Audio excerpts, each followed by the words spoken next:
Mari bersama-sama kita membuka Alkitab kita bersama-sama dalam 1 Petrus 1 ayat yang ketiga sampai ayat yang keempat. Ya, saya suka cita sekali melihat begitu banyak jemaat Tuhan sepanjang hari, begitu banyak jemaat dari luar kota, dari luar negeri hadir, dari Amerika hadir, dari Malaysia tadi hadir, dari Thailand hadir. Jadi weekend ini begitu banyak dari seluruh Indonesia beribadah di tempat ini dan saya tahu ini semua karena kemurahan Tuhan. Amin saudara. Ayo, saya akan bacakan ayat 3 dan ayat 4. Kita mau baca bersama-sama dengan suara yang keras. Demikian firman Tuhan. Terpujilah Allah dan Bapa Tuhan kita Yesus Kristus, yang karena rahmatnya yang besar telah melahirkan kita kembali oleh kebangkitan Yesus Kristus dari antara orang mati kepada suatu hidup yang penuh pengharapan. 4 saudara. Untuk apa saudara? Belum semuanya. Untuk apa? Menerima suatu bagian yang tidak dapat binasa, yang tidak dapat cemar, dan yang tidak dapat apa? Layu, yang tersimpan di surga bagi kamu. Saudara, hari ini saya akan menyampaikan satu khotbah Paskah.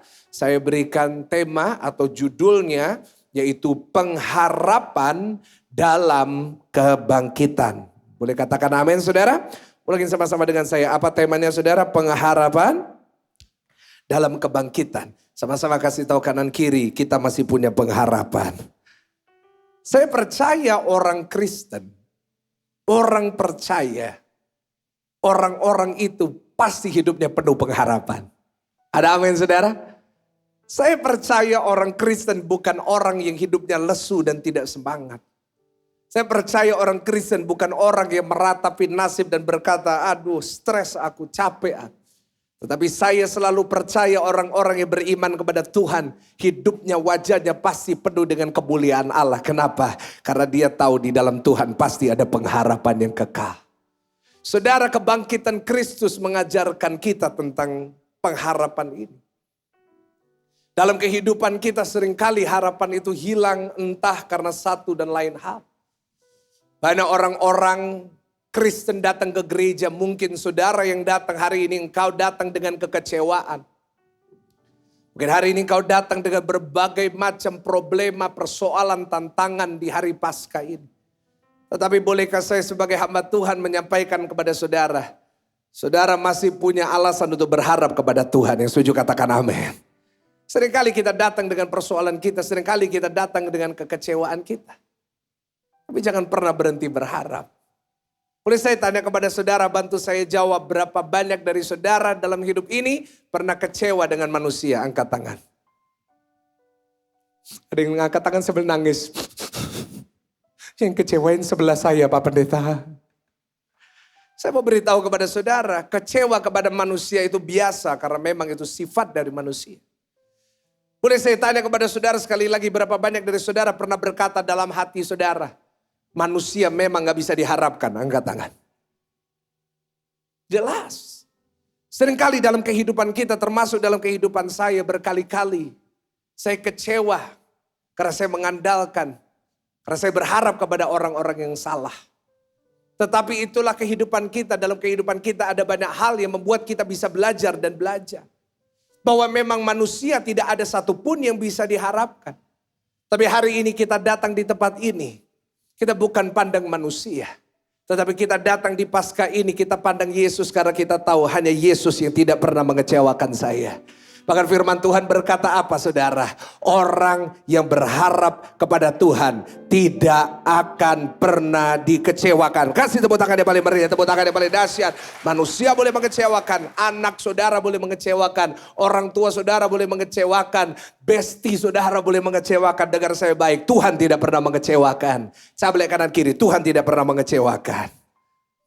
Kebangkitan Yesus menunjukkan pengharapan. Kebangkitan Yesus mengarahkan kita kepada Kristus yang selalu sumber. Bahkan tadi Petrus berkata, dia adalah pengharapan yang hidup.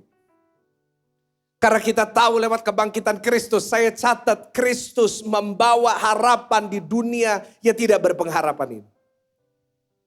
Kita hari-hari ini tinggal di mana berita-berita selalu menunjukkan berita yang buruk, baik tentang ekonomi maupun hal-hal yang lain. Hari-hari ini banyak masalah persoalan dalam hidup kita menjatuhkan kita, membuat kita tidak berpengharapan. Tetapi di dunia yang tidak berpengharapan ini satu-satunya harapan kita di dalam Tuhan Yesus. Dan saya berdoa hari ini setiap saudara yang datang di ibadah Pasca GSJS 2023. Saya berdoa setiap saudara pulang dengan pengharapan dari Kristus. Kita hari-hari ini tinggal di dunia tanpa pengharapan seperti murid-murid Yesus pada hari Pasca itu. Nanti kalau saudara baca di dalam Yohanes 20 ayat yang ke-19, kita akan baca sama-sama bagaimana murid-murid berkumpul di ruangan yang terkunci karena mereka ketakutan. Karena di saat mereka melihat guru yang mereka ikuti selama 3,5 tahun, guru yang pernah melakukan begitu banyak mujizat digantung di atas kayu salib, mereka kehilangan pengharapan. Mereka berpikir, aduh gimana ini? Guru sudah gak ada, Yesus sudah tidak ada. Dan karena itu mereka mengunci dirinya di satu ruangan. Karena mereka tidak punya pengharapan.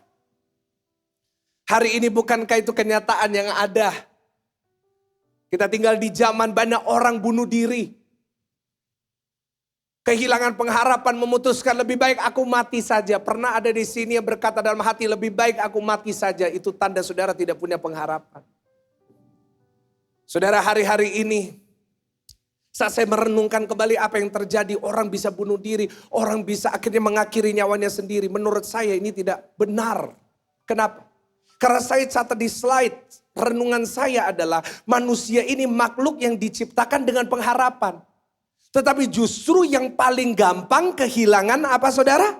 Pengharapan. Sadar gak saudara? Manusia dari semua makhluk yang Tuhan ciptakan yang paling punya harapan itu manusia. Tapi dari semua makhluk di dunia ini, yang paling gampang kehilangan pengharapan siapa saudara? Manusia. Saya mau tanya sama saudara, tolong jawab saya. Pernah lihat sapi tidur di rel kereta api? Siapa yang sering tidur di rel kereta api? Manusia. Saya mau tanya sama saudara, pernah lihat bebek gantung diri? Nggak pernah, kita lihat ya digantung di restoran Chinese. Namanya bebek. Boleh kelamut-kelamut toh saudara. Pak Pendeta jam 6 ini kok ngomong kayak gini. Tapi yang sering kali gantung diri siapa? Manusia. Saya mau tanya, pernah lihat monyet lompat dari gedung tinggi? Nggak pernah, nggak ada monyet tiba-tiba. Dia naik ke atas lalu dia lompat bunuh diri, nggak ada. Siapa yang sering kali lompat dari gedung tinggi dan bunuh diri? Manusia. Loh, justru kita yang punya pengharapan. Kita kok bisa kehilangan pengharapan? Saya beri jawabannya karena seringkali manusia kehilangan pengharapan. Karena yang pertama, karena ada peristiwa buruk atau trauma yang terjadi dalam hidup. Karena ada satu peristiwa seperti murid-murid mereka lihat Yesus disalibkan, trauma terjadi. Mereka nggak punya pengharapan lagi. Mungkin saudara juga pernah ngalamin trauma dalam hidup saudara. Yang kedua mungkin kenapa? Karena kekecewaan. Kapan kekecewaan terjadi? Karena ekspektasi dan realita tidak klop. Kita berharapnya A, dapatnya B. Pak Pendeta, saya berharap pada usia 35 saya sudah punya rumah sendiri. Tapi sekarang saya kontraktor. Maksudnya apa? Pindah kontrakan terus saudara. Pak Pendeta, saya berharap umur 40 saya minimal sudah punya 1 anak. Tapi saya mendekati 50, Tuhan belum karuniai anak. Pak Pendeta, saya berharap di usia 30 saya sudah punya rumah sendiri, saya sudah punya kerjaan yang normal. Tapi sekarang saya nggak punya modal, saya nggak punya apa-apa. Dan mungkin kekecewaan yang saudara alami hari ini membuat saudara nggak bisa berharap lagi, udah capek berharap. Dan itu poin saya yang ketiga, manusia bisa tidak berharap. Kenapa? Karena kelelahan dalam menunggu. Pak Pendeta, saya udah capek Pak. Saya udah lelah Pak ngadepin ini. Saya udah lama berharap. Saya udah lama doa tapi saya udah capek hari ini. Ada di sini yang hari ini merasa capek seperti itu. Saya udah lelah Pak Pendeta. Saya nunggu suami saya berubah sudah capek. Saya mau beritahu kepada saudara hari ini. Mungkin inilah yang terjadi dalam hidupmu seperti murid-murid. Tapi hari ini di hari Paskah. Kita baca bersama-sama apa yang Tuhan Yesus berikan. Yohanes 20 ayat 19. Mungkin saudara berkata kepada saya, Pastor saya hari ini udah mau berhenti berharap. Udah Pastor, buat apa saya berharap lagi? Coba buka Yohanes 20 ayatnya yang ke-19. Saya mau kita baca bersama-sama dengan suara yang keras. 1, 2, 3. Apa saudara ketika? Belum semuanya. Ketika hari sudah malam pada hari pertama minggu itu berkumpullah apa saudara? murid-murid Yesus di suatu tempat dengan pintu-pintu yang terkunci karena mereka takut kepada, mereka mengunci dirinya karena mereka takut, mereka tidak punya pengharapan. Tetapi baca kalimat berikutnya, 1, 2, 3. Pada waktu itu, apa saudara? Datanglah Yesus dan berdiri di tengah-tengah mereka dan berkata, sama-sama katakan apa? Damai sejahtera bagi kamu. Saya mau berkata kepada saudara, hari ini engkau boleh datang dengan kekecewaanmu, engkau boleh datang dengan traumamu, engkau boleh datang dengan kelelahanmu. Tapi dengar saya baik, biar saya menjadi hamba Tuhan yang mewakili Tuhan di sini di hari Paskah ini. Bahwa hari ini Tuhan Yesus sudah bangkit 2000 tahun yang lalu. Dia hadir di antara kita dan dia berkata, damai sejahtera untuk engkau. Sehingga engkau pulang dengan damai sejahtera, dengan pengharapan yang baru. Engkau tidak akan keluar dari tempat ini sama. Tetapi engkau pulang dengan damai yang baru dari Tuhan. Kau pulang dengan pengharapan yang baru. Kau tidak lagi menjadi orang yang lesu. Kau tidak lagi menjadi orang yang lelah. Tapi setiap langkahmu penuh dengan semangat. Kenapa? Karena kita tahu saya masih bisa berharap kepada Tuhan. Sama-sama tepuk dada saudara, katakan saya masih bisa berharap kepada Tuhan. Dan yang percaya kasih tepuk tangan yang paling meriah. Tepuk tangan yang paling dahsyat. Kita masih bisa berharap. Karena itu hari ini saya mau tutup khotbah saya dengan menunjukkan kepada saudara ada 3 harapan kita dalam kebangkitan Kristus. Saya mau beritahu kepada setiap saudara hari ini masih ada alasan untuk kita berharap. Terutama dari semua hari, yaitu hari Paskah.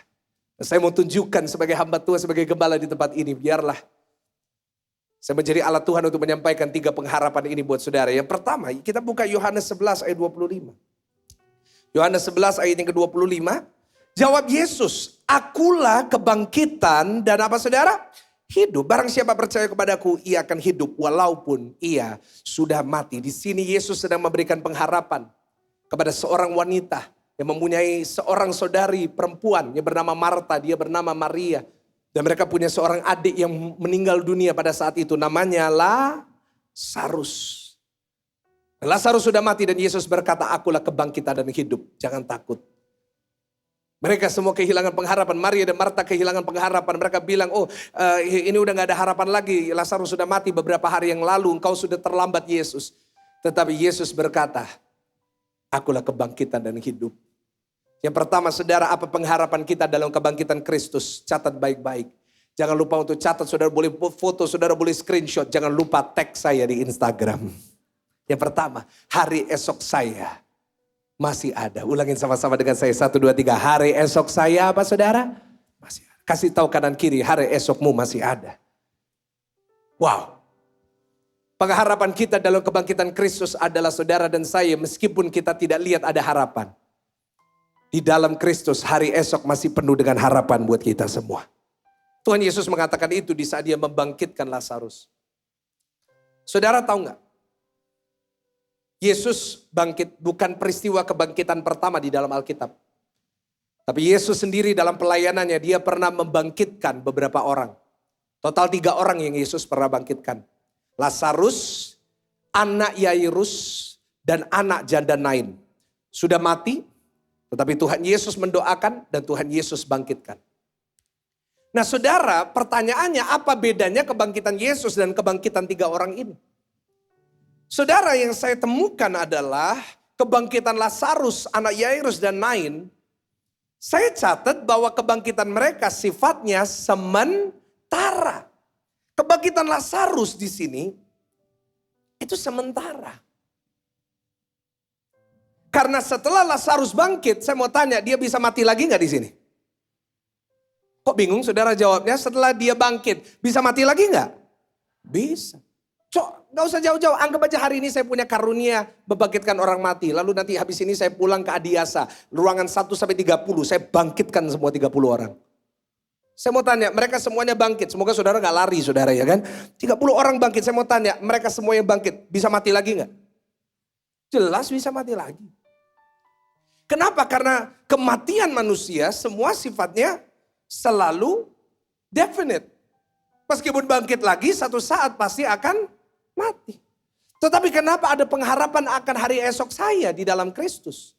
Karena di saat Yesus bangkit, beda dengan kebangkitan yang lain. Kenapa? Karena saya catat kebangkitan Kristus memberikan unsur kekekalan dalam kehidupan kita.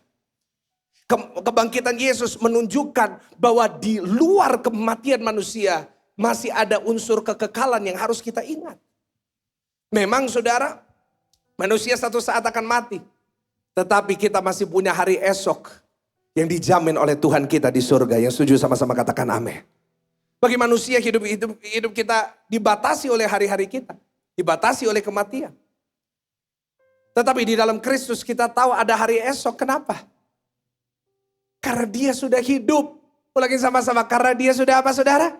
Dia hidup, dia tidak mati. Karena itu setiap Paskah kita nyanyikan. Sebab dia hidup. Boleh tepuk tangan sama-sama. Ada hari esok.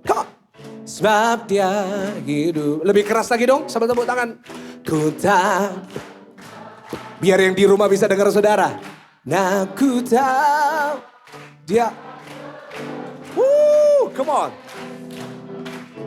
Hidup jadi berarti sebab. Kasih tepuk tangan yang paling meriah, tepuk tangan yang paling dahsyat buat Tuhan. Wow. Sebab dia hidup ada hari esok. Senggol kanan kiri, masih ada hari esok. Saudara, perhatikan pada hari Paskah.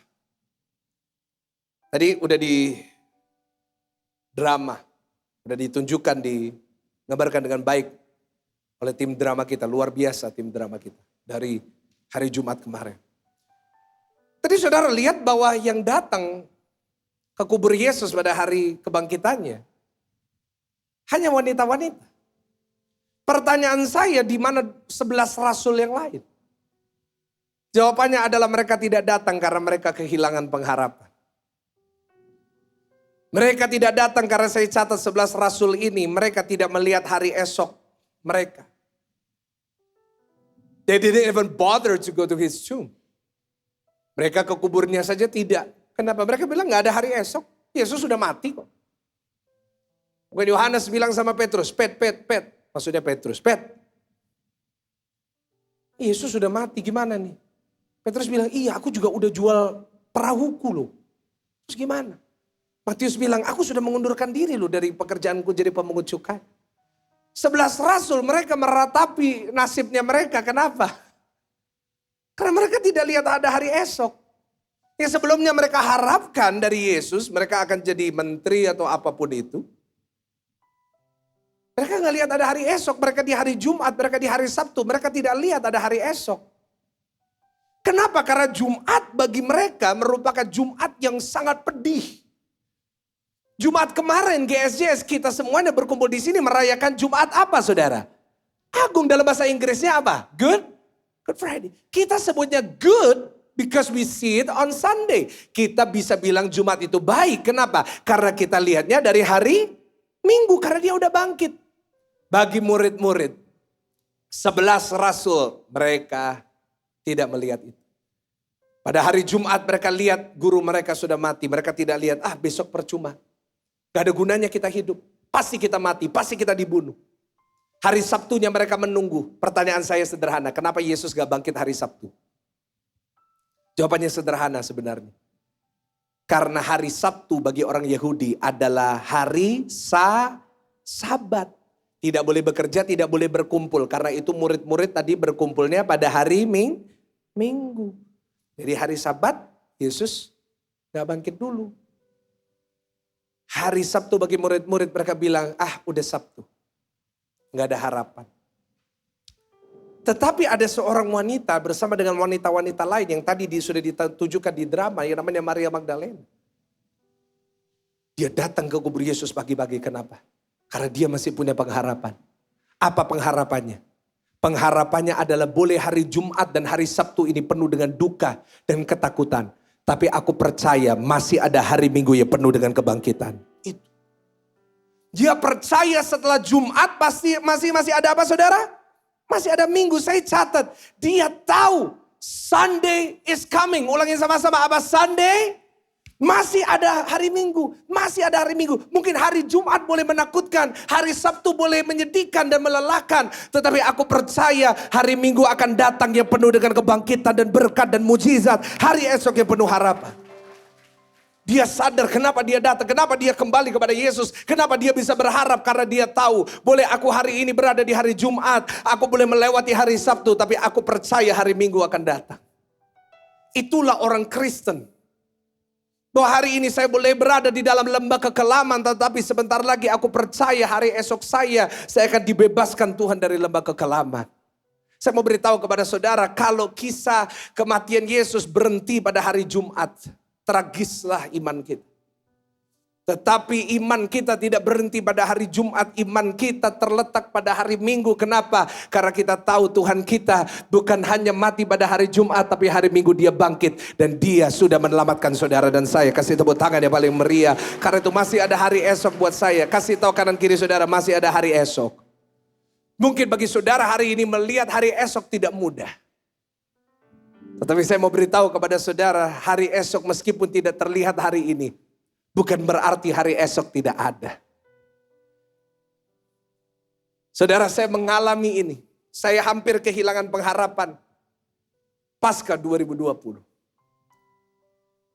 Pasca 2020, 3 tahun yang lalu. Tidak seperti hari ini. Saya bersyukur kepada Tuhan. Ini semua karena kemurahan Tuhan. Hari ini setiap ibadah pasca kita, ruangan ini penuh dan kursinya habis. Kasih tepuk tangan dulu yang paling luar biasa. Ini kemurahan Tuhan. Dari tadi pagi, bahkan dari tadi pagi kita menolak banyak orang, kursinya tidak cukup. Dan puji Tuhan. Saya percaya Tuhan akan sediakan tempat yang lebih besar buat kita semua. Amin saudara. Tetapi 3 tahun yang lalu saya gak bisa lihat hari ini. Jauh sekali hari ini. Waktu saya mengingat tahun 2020. Bayangin saya berada di atas mimbar yang sama. Di ruangan yang sama.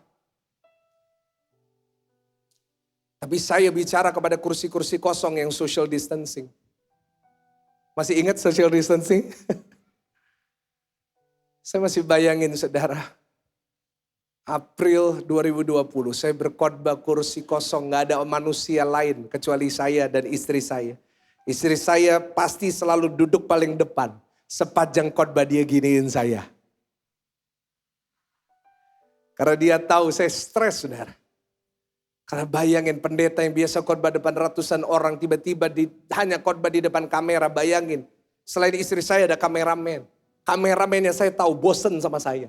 Apalagi saya bosan sama dia saudara. Bayangin, saya tidak lihat ada ujungnya. Setiap hari yang saya dengar berita yang begitu menakutkan tentang COVID, tentang pandemi kapan berakhir.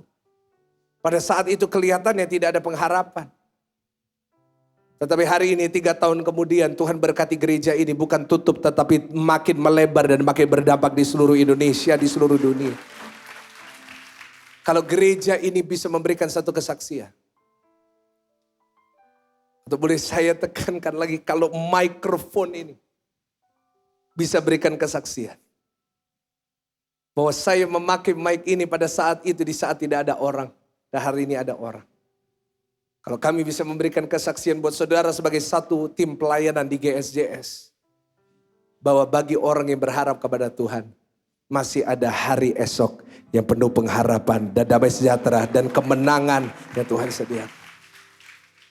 Yang kedua, kita buka 1 Korintus 15 ayat yang ke-17. Ulangin, kita akan baca sama-sama dengan suara yang keras. 1 Korintus 15 ayat yang ke-17.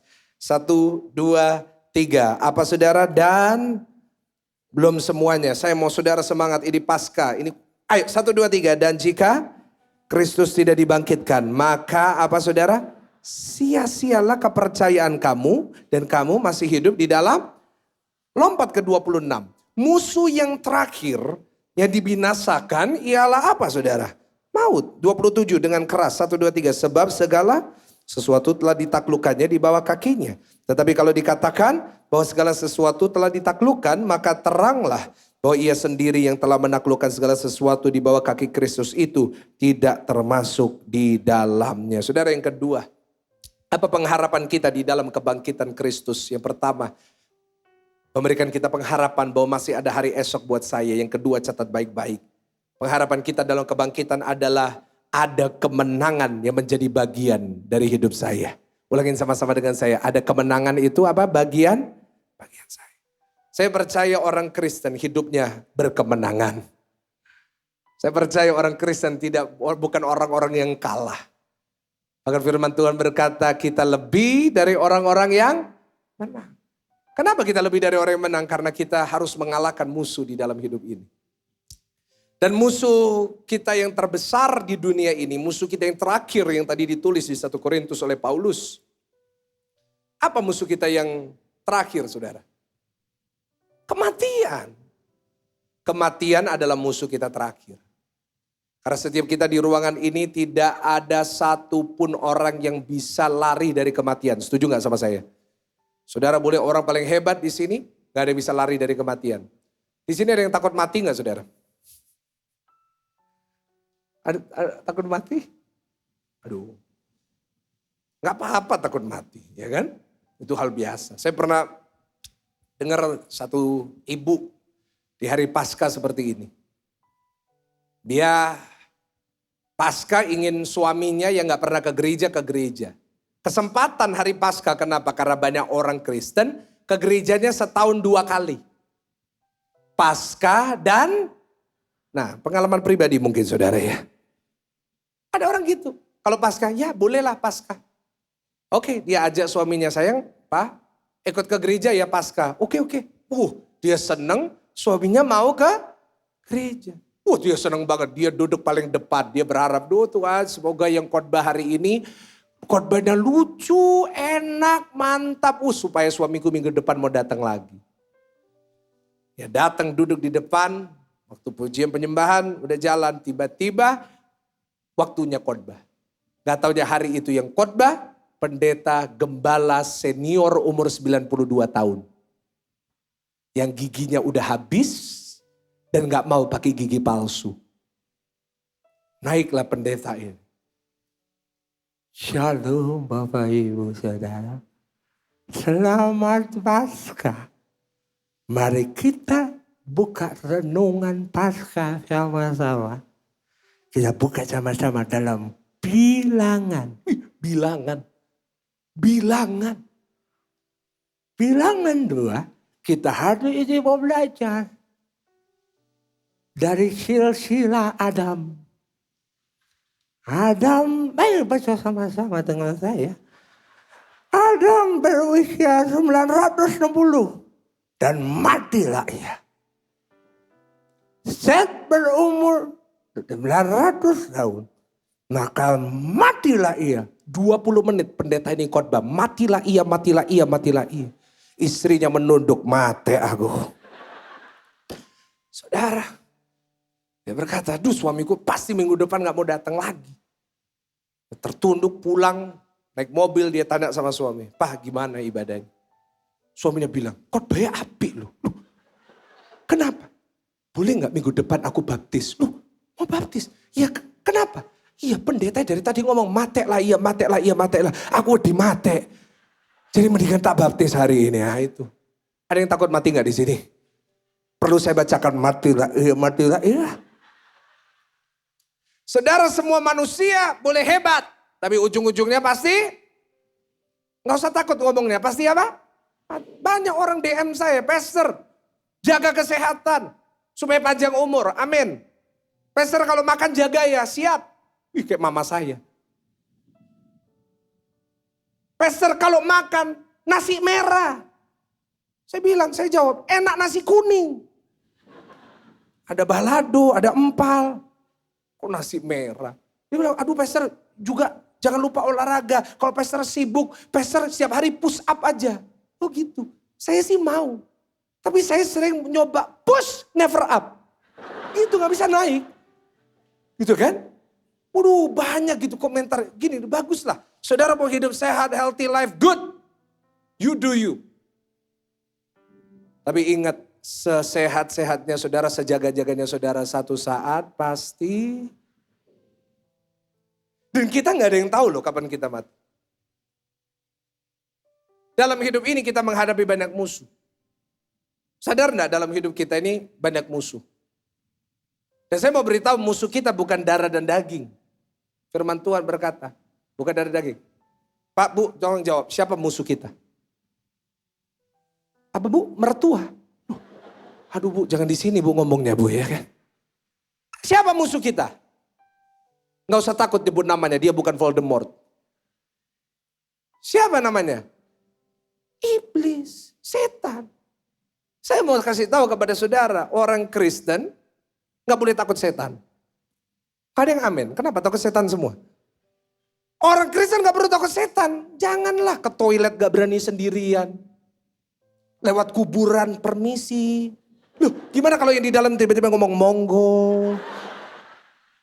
Gak usah takut setan. Ingat setan di bawah kaki kita. Yang setuju sama-sama katakan amin. Lawanlah. Kita diberikan kekuatan oleh Tuhan. Kalau setan datang kita lawan. Apalagi kita orang Surabaya. Gak usah takut sama setan. Setan takut sama kita. Kenapa? Logat kita. Kalau orang Jakarta yang ngusir, setan yang gak takut. Kenapa? Halus. Setan-setan keluar. Setannya ngomong, gak takut sama lo. Coba kalau orang Surabaya, orang Jawa. Top. Coba renungkan. Pendeta pengusir setan pasti datang dari Surabaya. Dan sekitarnya. Kenapa? Logatnya. Kalau orang Jakarta bilang setan, keluar. Gak takut. Kalau orang Jawa dari Solo, Bapak Pendeta Dautoni. Iblis keluar. Setannya kaget. Iya, aku keluar. Gitu. Orang Surabaya hebat. Karena itu saya mau beritahu gak usah takut sama setan. Musuh kita memang setan tapi kita gak usah takut. Kalau setan datang, iblis datang. Diapain? Lawan. Ulangin sama-sama. Iblis datang. Ayo Surabaya keluar no saudara. Ayo. Iblis datang. Iblis datang. Mertua datang. Bu jangan. Jangan dilawan. Tapi kalau iblis datang, lawan. Bersama dengan Tuhan ada kemenangan. Kasih tepuk tangan yang paling meriah. Tepuk tangan yang paling dahsyat. Ya. Kita boleh menghadapi banyak masalah dalam hidup ini. Tetapi percayalah. Ada kemenangan yang menjadi bagian kita. Yesus mengalahkan musuh terbesar. Kita gak bisa kalahkan maut. Tetapi dia mengalahkan maut. Dari situ ada perenungan saya yaitu. Prinsip hidup kita adalah kalahkan yang bisa kita kalahkan. Tetapi Tuhan yang akan kalahkan yang kita tidak bisa kalahkan. Ada banyak hal yang kita gak bisa kalahin. Biar Tuhan, itu bagiannya Tuhan. Kebangkitan Yesus menaklukkan segalanya. Karena itu kita bukan hanya punya hari esok. Tapi hari esok kita dijamin Tuhan penuh dengan kemenangan. Murid-murid Yesus tidak berpengharapan. Kenapa? Mereka berpikir mereka sudah kalah, gak ada kemenangan. Loh, mereka belum menghadapin apa-apa udah mikir kalah, udah takut duluan. Kenapa? Karena saya catat, kekalahan seringkali terjadi lebih dahulu di dalam pikiran kita. Baru jadi kenyataan. Sadar gak? Kadang-kadang kita kalah ini di pikiran dulu. Kita belum perang udah kalah. Nah itu dia. Kenapa? Karena kita sudah kalah di mana saudara? Pikiran. Murid-murid gitu loh. Belum apa-apa, belum hari ketiga. Mereka udah sembunyi. Mereka Petrus udah kembali ke kehidupan yang lama. Banyak orang Kristen juga gitu. Doanya gak dijawab, biasanya rajin ke gereja. Dia kembali ke kehidupan yang lama. Kenapa? Karena kehilangan pengharapan. Petrus juga gitu. Dia kembali kepada kehidupan yang lama. Dia menyangkal Yesus. Dia lari dari panggilannya. Tetapi saat dia mengalami kebangkitan Kristus, apa yang terjadi? Dia berubah. Kalau saudara ingat tadi ayat pertama yang saya bacakan buat saudara. Dasar dari khotbah ini. 1 Petrus 1. Ditulis oleh siapa? Petrus. Omongannya lain. Nanti saudara baca 1 Petrus. Omongannya lain. Bukan omongan orang kalah. Itu omongan orang yang menang. Dia berkata kita hidup di dalam pengharapan. Di dalam Kristus ada pengharapan. Cobaan-cobaan ini cobaan biasa. Kita percaya ada kemuliaan Tuhan di balik semua ini. Dia ngomong gitu. Orang yang mengalami kebangkitan Kristus pasti punya pengharapan penuh. Karena dia tahu. Kalau maut saja dikalahkan, apalagi persoalanku hari ini. Gereja Tuhan di sini. Gereja Tuhan di seluruh dunia berdiri atas dasar kebangkitan Kristus. Kalau saudara membaca pengakuan iman rasuli, saudara melihat pengakuan iman dari gereja. Di seluruh dunia, dasarnya selalu dari kebangkitan Kristus.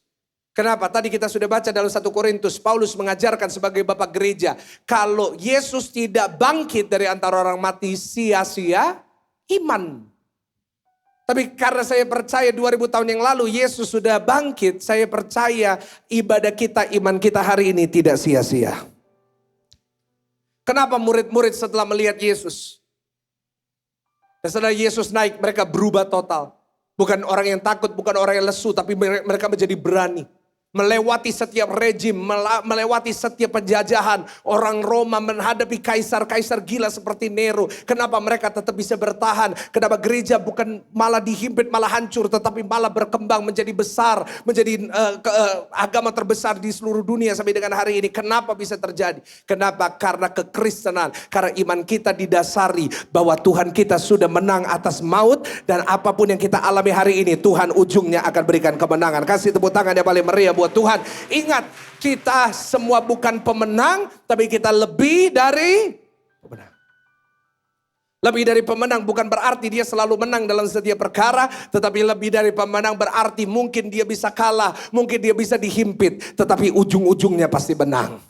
Sama-sama katakan, ujung-ujungnya pasti menang. Kalau belum menang artinya apa? Belum ujung. Karena saya percaya bersama dengan Tuhan, hidup berjalan bersama dengan Tuhan adalah hidup yang berkemenangan. Karena dialah pemenang sejati dari semuanya itu. Tepuk tangan yang lebih mantap. Pemain musik naik, pemain musik naik.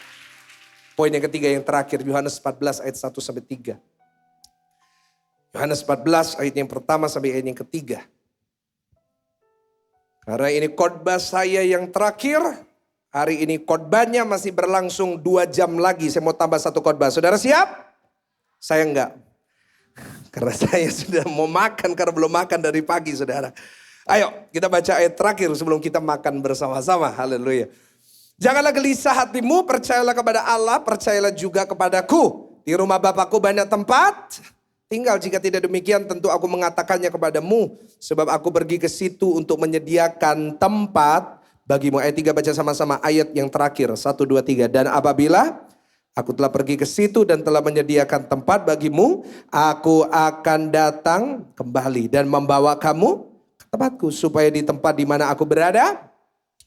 Tuhan Yesus mengatakan ini kepada murid-murid setelah Yesus menyampaikan pesannya bahwa dia akan mati, dia akan disalib, dan dia akan bangkit, dan dia akan naik ke surga. Murid-murid menjadi sedih. Karena mereka berpikir, wah Yesus kenapa gak jadi raja? Loh, kenapa Yesus tidak memimpin bangsa Israel melawan Roma pada saat itu? Tetapi Yesus berkata, kamu gak usah sedih. Aku pergi bukan untuk ninggalin kamu, tapi aku pergi untuk menyediakan tempat untuk kamu di rumah Bapa. Ketiga, apa pengharapan kita di dalam kebangkitan Kristus? Catat baik-baik, yaitu ada kehidupan kekal yang menanti saya. Ulangin sama-sama, ada apa? Kehidupan kekal. Saya mau beritahu kepada saudara hari ini, kita punya pengharapan karena kita tahu kita punya kehidupan yang kekal di rumah Bapa di sorga. Petrus tidak lagi kembali menjadi nelayan. Kenapa? Karena dia tahu hidup ini bukan hanya di dunia ini aja. Masih ada kehidupan yang kekal yang menanti saya.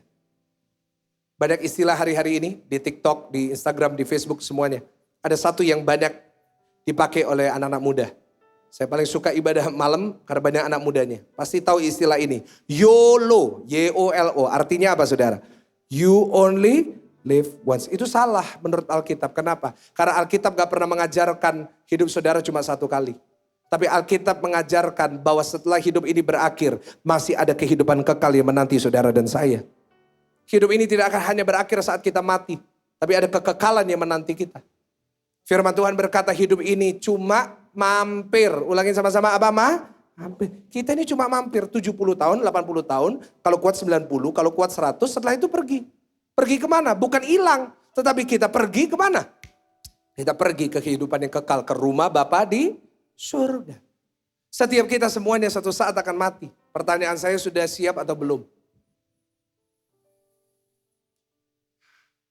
Kadang-kadang kita lupa dengan kekekalan. Kita terlalu fokus dengan kehidupan kita sehingga kita seringkali lupa bahwa kita di sini hanya untuk mampir, untuk istirahat sebentar. Coba saudara misalnya naik pesawat, saudara beli tiket pesawat, Surabaya terbang ke Jepang. Saudara mau makan sushi di Jepang. Saudara pesan tiket, dapat promo, enak, berangkat. Saudara naik SQ.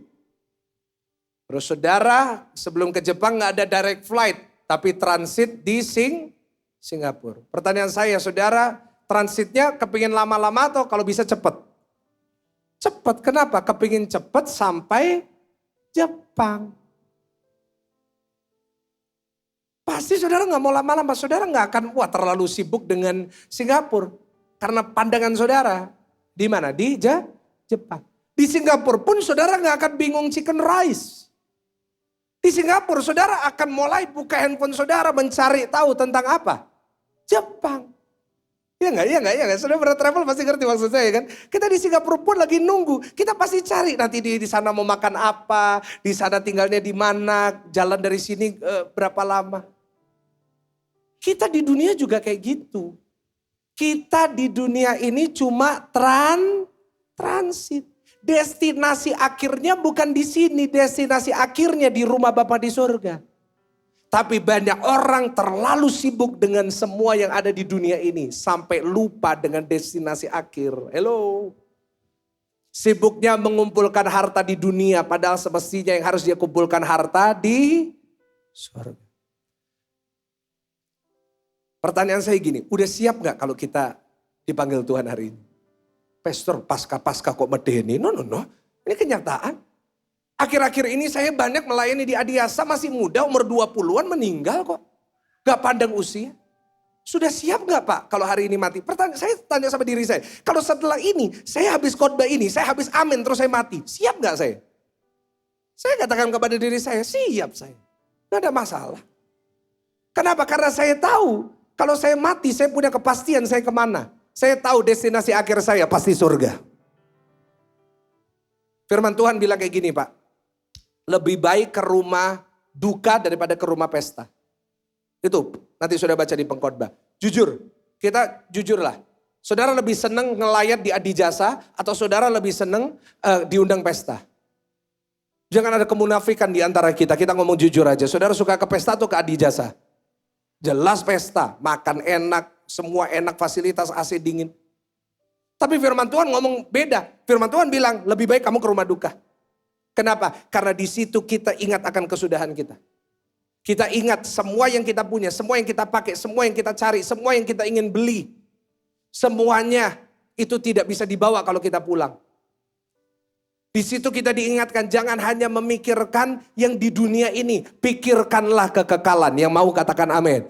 Pikir nanti kita mau kemana. Pikir hidup kita udah benar belum. Pikir hidup saya ini udah selamat atau belum. Karena ingat Pak, Bu. Ke surga gak bisa nunut. Saya ulangi sekali lagi. Ke surga gak bisa apa? Nunut. Gak bisa. Anak nunut orang tua gak bisa. Semuanya sendiri. Surga gak bisa nunut. Ya lumayan kalau saya Pastor Michael yang jaga pintu surga. Gak usah khawatir. Saudara tinggal ngomong. GSJS Pakuan Mall. Oh masuk. VIP malah VIP duduk depan. Sebelahnya Petrus nanti saudara. Masalahnya di surga gak ada orang dalam. Gak bisa atur ya mas? Gak bisa.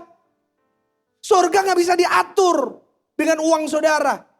Saudara boleh orang paling kaya di ruangan ini. Surga gak bisa disogok Pak. Halo. Di sini saya ngomong gitu karena saya lihat di wajah saudara. Di sini kelihatan di wajah-wajah rata-rata penghasilan 1 bulan 1 M sebulan. Aminnya keras banget saudara kok kayak gitu ya. Bertobat loh sebab kerajaan Allah sudah dekat. Ya kan saudara punya nggak bisa. Follower saudara berapa puluh ribu nggak bisa bawa saudara masuk surga. Karena itu firman Tuhan hari ini pasca ngingetin kita. Udah nggak kita mikirin kekekalan. Atau kita hanya sibuk tentang hal-hal duniawi, hal-hal sementara yang hanya berlaku dan sementara yang sia-sia selama berapa puluh tahun ke depan. Hari ini doa saya. Pasca ini mengingatkan saudara dan saya, baik kita muda maupun tua, baik kita yang sudah lama jadi Kristen maupun hari ini saudara yang belum jadi Kristen. Pastikan hari ini saudara punya kepastian kemana engkau akan pergi. Pastikan hari ini kalau engkau pun dipanggil Tuhan hari ini, Pak, Bu, saudara. Kau sudah punya kepastian bahwa saya akan masuk surga. Kalau saya udah punya kepastian itu. Dan saya rindu hari ini saudara juga punya kepastian yang sama. Kita bangkit berdiri bersama-sama. Bangkit berdiri bersama-sama. Boleh saudara pejamkan mata sebentar? Saya mau berdoa buat saudara. Mungkin hari ini saudara datang, ya saudara selama ini main-main sama Tuhan. Mungkin saudara masih muda dan merasa, apa sih gereja, nanti kalau aku sudah tua nanti aku sungguh-sungguh. mungkin gak ada kesempatan lagi loh. Saya berkata, nanti Pak kalau saya udah mau mati, saya mau sungguh-sungguh. Pak sorry, kapan engkau tahu engkau matinya? Jangan pernah jadi orang yang merasa engkau gak butuh Tuhan. Karena pada ujungnya kita gak ada yang bisa ngalahin kematian.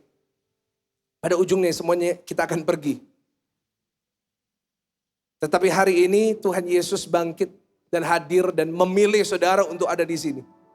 Karena Dia datang kepada saudara hari ini lewat saya dan mengatakan kepada saudara, ayo percaya, ayo sungguh-sungguh sama aku.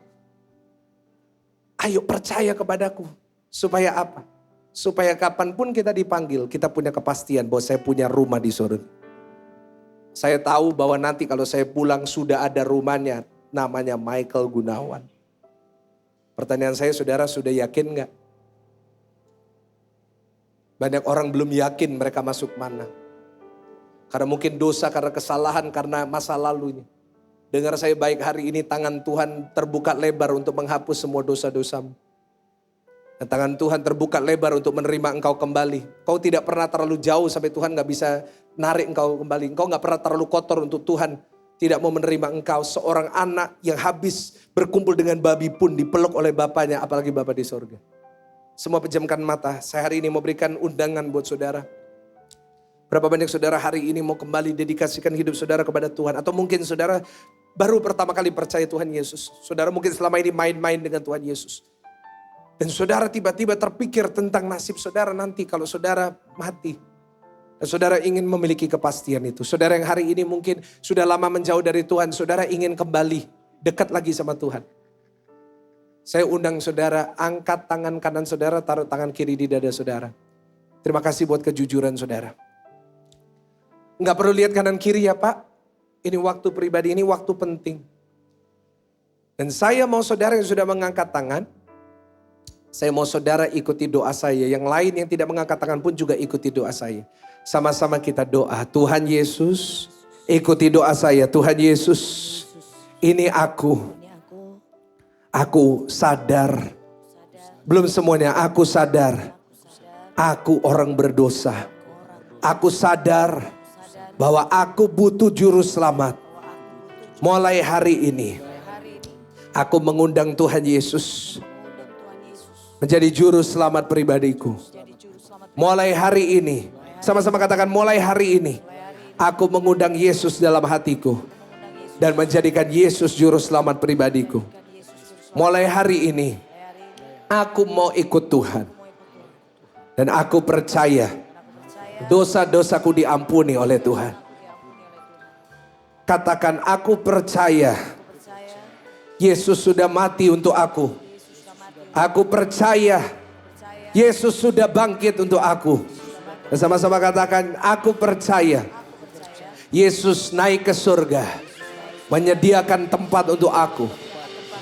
Dan aku percaya, sama-sama katakan, aku percaya mulai hari ini ada kepastian keselamatan yang aku terima. Ya percaya, kasih tepuk tangan yang paling meriah, tepuk tangan yang paling dahsyat buat Tuhan. Wow. Turunkan tangan saudara, hambamu saudara memberikan undangan ini bagi jemaatmu. Hari ini banyak dari mereka sudah menerimanya Tuhan. Roh Kudus, masuklah dalam hati kami. Roh Kudus ingatkan, tuntun kami, ingatkan kami, tarik kami kembali.